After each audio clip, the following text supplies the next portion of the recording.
I guess a couple of years ago at the Space Center, they started encouraging us to work with Brevard Workforce and to get prepared, because the shuttle program is going to end.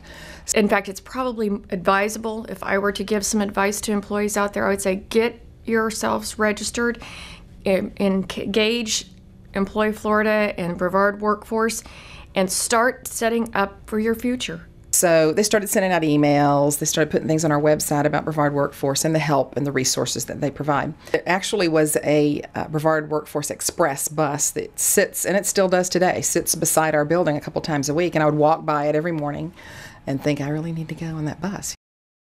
I am a breast cancer survivor, 5-year breast cancer survivor. And so I really have always wanted to kind of give back to the medical field. So I thought this is an opportunity for me to be able to do that. And just developing that trust again, talking to her about what she wanted to do. Fortunately for her, she already knew. And we do get some of those. This is what I want to do. I was very surprised that she was behind me and encouraged me, to do this. And that she was going to be my support. She was going to support me in this and actually help me. And I needed support. I mean, I'm not young anymore, and I wanted to go to school, and I was a little bit nervous about doing that. So I felt like I had someone on my side, to help me. And we also talked about, well, what's your long-range plan with it? Where do you want to go with it? Have you researched the jobs out there? We've had various people that were going in a particular field that she was going to be going into as well. And talking to her about the competition, the interviewing, let's get your resume together.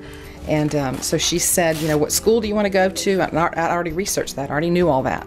And I said, I want to go to medical assisting school, but I live in Orlando, so I want to go to Winter Park Tech. That school is not on our list, she said, but she said, I'll add it to the list. So she did. And there was a time when she said, I thought I was going to be done, but I have one more class to take. And I was like, you're not giving up, are you? Because she was just discouraged because she had one more class to take. And she was like, no, I'm going to do it. I'm almost done. She kept in touch with me, let me see your progress reports, how are you doing? It just really was like someone was, on my side helping me. These people are savvy electronically, they're savvy technically, they have the experience, they have the discipline of a workforce that works well for medicine. There are differences in terms of what we really do, but you can pick that up. That's what training is all about. And they train faster. They're ready to go and be independent immensely faster than someone who's fresh out of school. And so it definitely has just been a great experience for us. Actually, when I pick up my certificates next week, I'll have a certificate in medical assisting.